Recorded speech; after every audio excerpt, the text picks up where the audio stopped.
किताबें करती हैं बातें।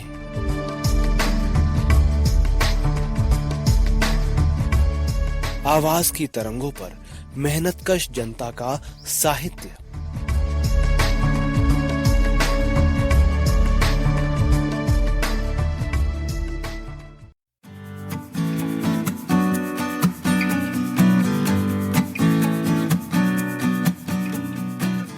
सहकार रेडियो के श्रोताओं को पवन का नमस्कार। साथियों, किताबें करती हैं बातें कार्यक्रम में इन दिनों आप सुन रहे हैं एमिल बर्न्स द्वारा लिखी हुई किताब मार्क्सवाद क्या है। आज आप सुनेंगे इस पुस्तक के 7वें अध्याय प्रकृति के विषय में मार्क्सवादी दृष्टिकोण की तीसरी कड़ी। ये इस पूरी श्रृंखला की 18वीं कड़ी है।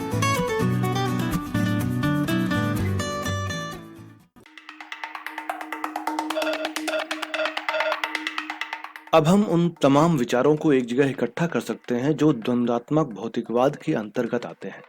द्वंद्वात्मक भौतिकवाद वो दृष्टिकोण है जिसके अनुसार वास्तविक जगत की सत्ता हमारी उसके बारे में चेतना से अलग है, कि वास्तविक जगत अलग अलग स्वतंत्र टुकड़ों का जोड़ नहीं है, बल्कि उसकी हर वस्तु एक दूसरे पर निर्भर है।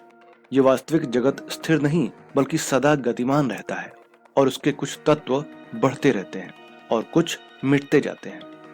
इस वास्तविक जगत का ये विकास एक बिंदु तक धीरे धीरे होता है और फिर यकायक क्रम टूट जाता है और कोई नया तत्व पैदा हो जाता है। ये विकास अंदरूनी संघर्ष के कारण ही होता है और क्रम भंग होने पर विकासोन्मुख तत्व पतनोन्मुख तत्व पर विजय प्राप्त कर देता है। मानव समाज और संसार के प्रति ये दृष्टिकोण ही मार्क्सवाद को वास्तविकता के बारे में दूसरे तमाम दृष्टिकोणों से एकदम अलग करता है। स्पष्ट है कि द्वंद्वात्मक भौतिकवाद वास्तविक जगत से ऊपर दूर कोई अलग चीज नहीं है। वो कोई ऐसा दृष्टिकोण नहीं है जिसका किसी ने अलग से मनचाहे ढंग से आविष्कार कर दिया हो और जिसके सांचे में संसार को ढालना ही चाहिए। इसके विपरीत द्वंद्वात्मक भौतिकवाद का दावा है कि वो संसार की सबसे सही समझ है जो मनुष्य के अब तक के अर्जित ज्ञान और अनुभव से निकली है। वो मार्क्सवादी के दिमाग में है तो सिर्फ इसलिए कि वो बाह्य जगत में है। सचमुच संसार का वास्तविक स्वरूप ऐसा ही है। विज्ञान की खोजें और नए आविष्कार अधिकाधिक इसी दृष्टिकोण को सत्य सिद्ध कर रहे हैं। जो वैज्ञानिक द्वंद्ववादी दृष्टिकोण से प्रकृति का अध्ययन करते हैं, उन्हें ये दृष्टिकोण नए तथ्यों को देखने में मदद देता है। इसकी सहायता से वे ऐसी बातों को समझ पाते हैं जो पहले बिल्कुल समझ में नहीं आती थी। परंतु मानव विकास की वर्तमान अवस्था में पूरे द्वंद्वात्मक भौतिकवादी दृष्टिकोण का सबसे अधिक महत्व मानव समाज के संबंध में ही है। इस अध्याय में पहले दिए गए उदाहरणों से ये स्पष्ट हो जाता है कि समाज के विकास और उससे उत्पन्न विचारों के बारे में मार्क्सवादी तथा गैर मार्क्सवादी दृष्टिकोणों में क्या अंतर है। दूसरे अध्यायों में और भी उदाहरण दिए गए हैं, परंतु वास्तविकता के स्वरूप का प्रश्न मनुष्यों के जीवन और कार्यों के लिए इतना ठोस और अमली महत्व रखता है कि कुछ अधिक गहराई से उसका अध्ययन करना आवश्यक है। हम ऊपर देख चुके हैं कि भौतिकवादी दृष्टिकोण का अर्थ ये होता है कि हम वस्तु को बाह्य वास्तविकता को मुख्य मानते हैं और उस मन को गौड़ मानते हैं जो वस्तु के आधार पर ही विकसित होता है। इससे यह निष्कर्ष निकलता है कि मनुष्य का शारीरिक अस्तित्व और इसलिए वो ढंग और वे तौर तरीके जिनके द्वारा ये अस्तित्व कायम रहता है पहले आते हैं और स्वयं अपने जीवन तथा जीविका के ढंग के बारे में मनुष्य के विचार बाद में आते हैं। दूसरे शब्दों में व्यवहार पहले आता है, सिद्धांत बाद में। मनुष्य ने पहले जीविका प्राप्त की, बहुत बाद में उसके बारे में सोचना आरंभ किया। परंतु ये विचार भी जब मनुष्य ने उन्हें विकसित किया उसके कार्य से संबंधित थे, अर्थात सिद्धांत और व्यवहार साथ साथ चले। ये प्रारंभिक युग के लिए ही नहीं, सभी युगों के लिए सही था। मनुष्यों के विचारों का आधार उनका जीविका कमाने का असली ढंग होता है। उनके राजनीतिक विचार भी इसी आधार से उत्पन्न होते हैं। उनकी राजनीतिक संस्थाएं किन्हीं हवाई सिद्धांतों के आधार पर खड़ी नहीं होती, बल्कि उत्पादन की व्यवस्था की हिफाजत करने के व्यवहार के दौरान में बनती हैं। प्रत्येक युग की संस्थाएं और विचार उस युग के व्यवहार के प्रतिबिंब होते हैं। उनका कोई स्वतंत्र इतिहास नहीं होता।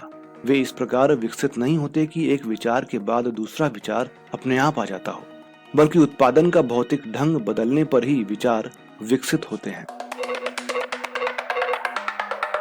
पुराने रिवाज की जगह नया रिवाज ले लेता है और उससे नए विचार पैदा होते हैं।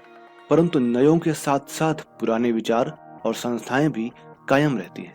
उत्पादन की सामंती व्यवस्था से जो विचार उत्पन्न हुए थे, जैसे बादशाह तथा प्रभु वर्ग का आदर करने का विचार, उनका पूंजीवादी ब्रिटेन में अभी तक भी काफी महत्व है। कुछ विचार उत्पादन की पूंजीवादी व्यवस्था से पैदा हुए हैं, कुछ पुराने विचारों के परिवर्तित रूप हैं, जैसे ऊंचे या नीचे वंश का ख्याल किए बिना सभी धनवानों का आदर करना। इसके अलावा समाजवादी विचार भी हैं, जो बुनियादी तौर पर इस वास्तविकता से उत्पन्न हुए हैं कि पूंजीवाद के अंतर्गत उत्पादन अधिकाधिक सामाजिक रूप अपनाता जाता है, अधिकाधिक सामूहिक होता जाता है, जिसके सभी अंग एक दूसरे पर निर्भर रहते हैं। आजकल के समाज में ये 3 तरह के विचार पाए जाते हैं। इनमें से किसी को भी अंतिम रूप से और पूर्णतः सत्य नहीं माना जा सकता। इनमें से कोई भी चिरंतन और शाश्वत सत्य नहीं है, परंतु इसका ये मतलब नहीं है कि मार्क्सवाद उन्हें समान रूप से अवास्तविक मानता है। इसके विपरीत मार्क्सवाद की दृष्टि में सामंती विचार पूर्णतः अतीत की वस्तु हो गए हैं। पूंजीवादी विचार पतनोन्मुख हैं और समाजवादी विचार सत्य बनते जा रहे हैं, बल्कि सत्य बन गए हैं। कारण कि नवंबर 1917 से समाजवादी विचारों को ठोस अनुभव की कसौटी पर परखना संभव हो गया है। अब अनुभव के आधार पर यह सिद्ध किया जा सकता है कि ये विचार वास्तविकता से मेल खाते हैं। ये मुख्य विचार कि उत्पादन की विराट और पेचीदा आधुनिक मशीन का भी मुनाफे के लिए नहीं बल्कि मानव उपयोग के लिए संगठन किया जा सकता है, अब कार्य रूप में सही सिद्ध हो चुका है। अनुभव ने दिखा दिया है कि ऐसा करने पर उत्पादन में भारी बढ़ती होती है, आर्थिक संकटों का आना बंद हो जाता है, लोगों का जीवन स्तर बराबर ऊंचा होता जाता है। दूसरे शब्दों में, समाजवादी विचार जिनको मार्क्स ने आर्थिक एवं सामाजिक विकास के अपने अध्ययन से निकाला था, 1917 तक मानो एक वैज्ञानिक प्रमेय मात्र थे, किंतु अब अनुभव ने उन्हें सत्य सिद्ध कर दिया है। रूसी कम्युनिस्ट पार्टी का दृष्टिकोण मार्क्सवादी था। उसके सचेतन कार्य ने पुरानी व्यवस्था को उखाड़ फेंका और नई व्यवस्था कायम की, और उसी समय से रूसी जनता, जिसके अधिकतर भाग का दृष्टिकोण गैर मार्क्सवादी था, नई व्यवस्था का अनुभव प्राप्त करने लगी, अर्थात व्यवहार में समाजवादी बनने लगी। इस आधार पर समाजवाद के सिद्धांत वेत्ताओं के शिक्षा संबंधी सचेतन कार्य का तुरंत ही फल मिला, और अब व्यवहार तथा शिक्षा एक साथ मिलकर बहुत तेजी से पूरी जनता का दृष्टिकोण बदल रहे हैं। यहाँ ये साफ कर देना आवश्यक है कि मार्क्सवाद अपने विश्व दृष्टिकोण द्वंद्वात्मक भौतिकवाद के बारे में इससे अधिक कुछ दावा नहीं करता कि उससे विज्ञान के प्रत्येक क्षेत्र में अन्वेषकों को तथ्यों को देखने और समझने में मदद मिलती है। वो चीजों का विवरण नहीं देता। वैसे ज्ञान प्राप्त करने के लिए तो प्रत्येक क्षेत्र का विशेष अध्ययन करना पड़ता है। मार्क्सवाद इस बात से इनकार नहीं करता कि अलग अलग तथ्यों का अध्ययन करके भी वैज्ञानिक सत्य का काफी बड़ा भंडार इकट्ठा किया जा सकता है, परंतु उसका दावा ये जरूर है कि तथ्यों का अध्ययन जब उनके पारस्परिक संबंधों को, उनके विकास को, उनके परिमाण से गुण में बदलने वाले परिवर्तन को, उनके आंतरिक विरोध को ध्यान में रखते हुए किया जाता है, तब जो वैज्ञानिक सत्य प्राप्त होता है वो कहीं अधिक मूल्यवान और सही होता है। और ये बात समाज विज्ञान के लिए भी सत्य है। अलग अलग व्यक्तियों का या एक विशेष देश और काल के पूरे समाज का भी अध्ययन करने से जो निष्कर्ष निकलते हैं, उनका केवल सीमित मूल्य होता है। दूसरे लोगों या दूसरे समाजों पर या किसी दूसरे काल के उस समाज पर उन निष्कर्षों को लागू नहीं किया जा सकता। समाज के मार्क्सवादी अध्ययन का विशेष महत्व इसलिए है कि वो न केवल ये देखता है कि आज समाज कैसा है, बल्कि वो इस बात का भी पता लगाता है कि पहले ये समाज कैसा था और अपने अंतर्विरोधों के कारण वो किस दिशा में बढ़ रहा है। इससे पहली बार लोगों को ये अवसर मिलता है कि वे समझबूझकर अपने कार्यों को ऐसा बनाएं कि वे उस ऐतिहासिक क्रिया से मेल खा सकें जो वास्तविक जगत में चल रही है, या जो मार्क्स के शब्दों में हमारी आंखों के सामने ही होती रहती है और जिसे हम कोशिश करें तो देख सकते हैं। इससे हमें कार्यों के लिए ऐसा मार्गदर्शक मिल जाता है जो किन्हीं हवाई सिद्धांतों से या ऐसी किसी समझ से नहीं मिल सकता जो वास्तव में बीते हुए जमाने के किसी स्थिर दृष्टिकोण का प्रतिनिधित्व करती हो।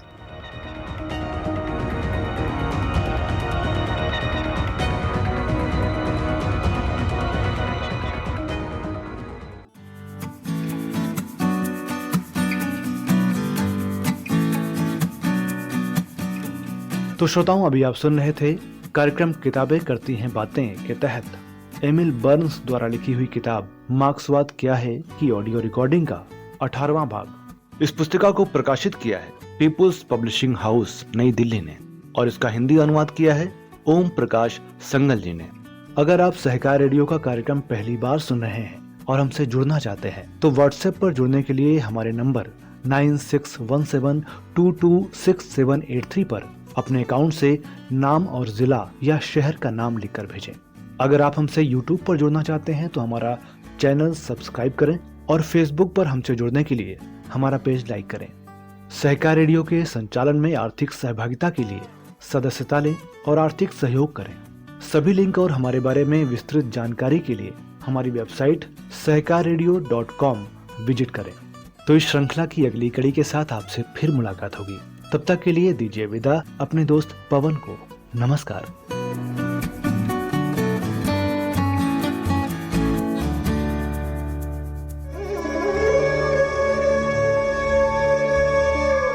किताबें करती हैं बातें।